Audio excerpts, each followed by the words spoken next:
With the trade deadline has come and gone for week 17 of the fantasy baseball season. Here's a few pitchers I looked at sell and trade. The first pitcher, Brady Singer of the Kansas City Royals. So Brady Singer, he's turned things around over the last month and a half of the season. And he's pitching good baseball in one of the better rotations, believe it or not, with the Royals this year. On the year, 118 innings, 7-6 record, 111 Ks at 2.82 ERA, 1.18 WHIP, and 9 quality starts. And over the last month of the year, 28 2/3.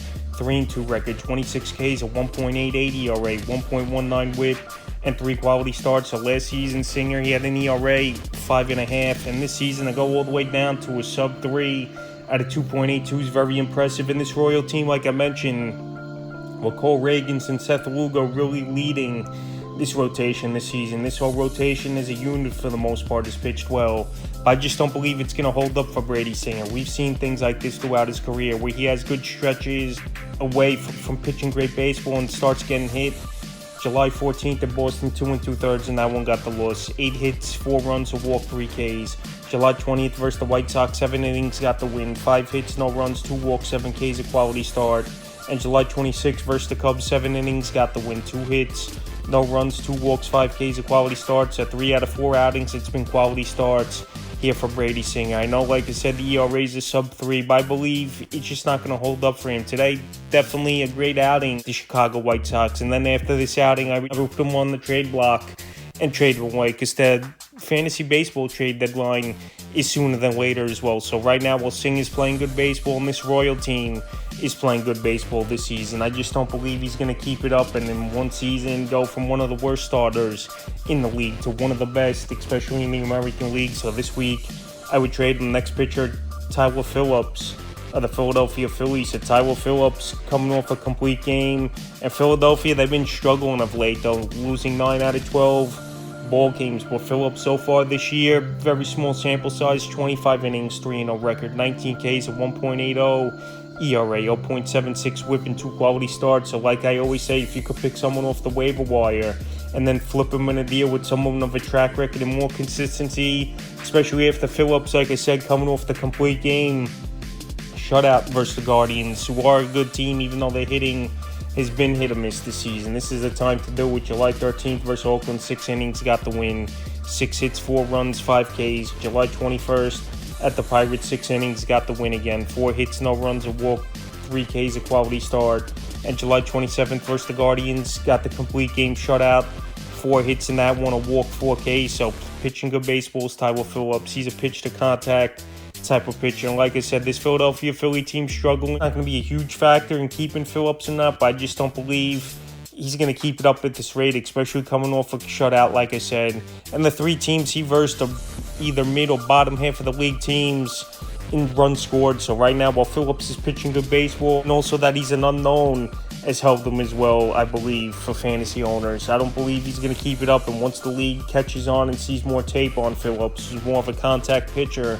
Like I mentioned, he's not going to be putting up numbers like this. Next sells Bailey Ober of the Minnesota Twins. So Bailey Ober, he was on the brink of losing a rotation spot just a month ago, and then he turned things around with 2 good outings versus the Oakland Athletics, and now he's taking off like he did last season where he pitched good baseball for Minnesota. But the problem is, I believe this Minnesota Twin team isn't all that great. I know they got a winning record, 8-9 games over 500, but their offense really doesn't have much going right now. And also, they do pitch in the division with bottom half hitting teams. And also, good pitches park, but I just don't believe it's going to keep up for Bailey Obers. The schedule is going to get a little bit harder. Series they already lost was this Minnesota Twin team. And then they got the White Sox. And then after that, things get a little challenging on the season. 115 innings, 10-5 record, 121 Ks at 3.76 ERA, 1.01 WHIP, and 11 quality starts. So like I said, Obers turned things around, especially the last month and a half of the season, to become one of the better pitchers in fantasy baseball. The last month, 27 innings, 3-1 record, 29 Ks at 2 ERA, 0.74 WHIP, and 4 quality starts. He's gone out there and he's taken advantage, no doubt about it, of some weak hitting teams. He's barely over to get back on track. Besides the Philadelphia Phillies, everyone else, light hitting teams, it's been for him over the last couple months. July 10th at the White Sox, 6 innings, got the loss. 4 hits, 3 runs, a walk, 6 Ks, a quality start. July 22nd versus the Phillies, 7 innings, got the win. 4 hits, 2 runs, a walk, 4 Ks, a quality start. And July 28th a big ball game at the Tigers. 8 innings, got the win. A hit, no runs, 2 walks, 11 Ks of quality starts. All the numbers are up. Whiff rate up, K rate up. Easy matchups have been the good thing here for Bailey Ober. But like I said, the schedule is going to get tougher after his next outing, August 3rd versus the Chicago White Sox. So once again, I believe he'll go out there, pitch a gem versus the Chicago White Sox. But I don't believe it's going to hold up for Bailey Ober. I know he's been on this list a lot and he's proven me wrong, but if he starts getting those tougher matchups versus way better hitting teams than he's versus Ober, I think the numbers take a hit. And also, like I said, this Twin team, I know they rate 9 games over 500, but that's just beating up on the bad teams. And versus 500 or better teams, it's been a struggle for them. So right now, while Ober's pitching great baseball, he's a sell-high pitcher this week. Pitch I look to sell and trade Sean Manaea at the New York Mets. So Sean Manaea, it's been a pretty decent first year for him for this New York Mets team. And this Mets team, they were a team pretty much done in mid-May, but they went on a great run since June 1st, and now in the thick of things of the wild card race. Very close race for those final spots on the year from Manaea. 113 innings, 7-4 record, 112 Ks, 3.5 ERA, a 1.20 whip, and 7 quality starts in the last month of the year. 36 2/3, 2-1 record, 36 Ks, a 2.70 ERA, 1.01 whip, and 4 quality starts. And Manaea is still out there in 59% of fantasy leagues. So if he's another player that you pick up off the waiver wire and flip in a deal, because he's had some easy matchups for the most part. And this Met team, I know they got back in the race, no doubt about it, but they've been beaten up on some bad teams like the Washington Nationals, the Miami Marlins, a banged-up Yankee team before they got players back. Big Chisholm trade. Manaea coming off a great outing versus the Minnesota Twins. He's a sell-high pitcher this week. July 19th in Miami, 5 innings, got the loss. 8 hits, 5 runs, a walk, a K in that one.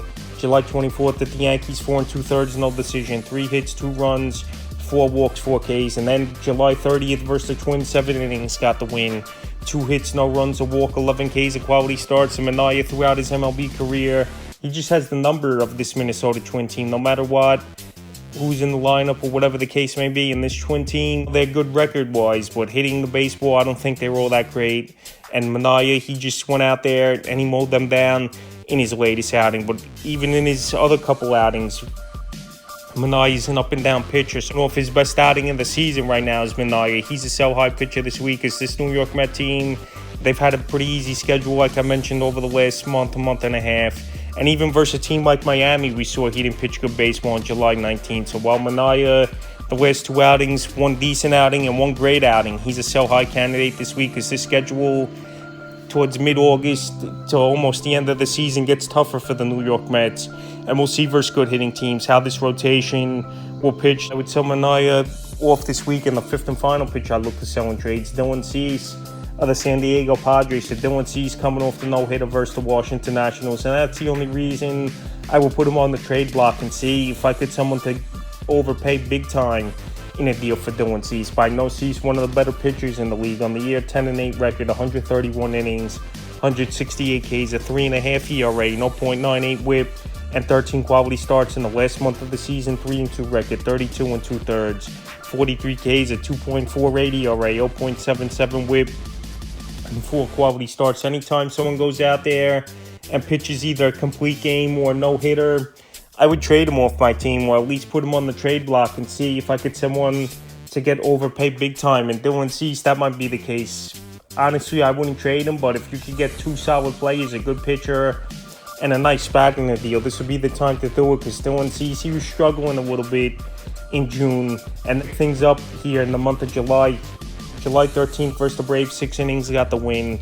A hit, no runs, 3 walks, 11 Ks, a quality start. July 20th at the Guardians, 7 innings, got the win.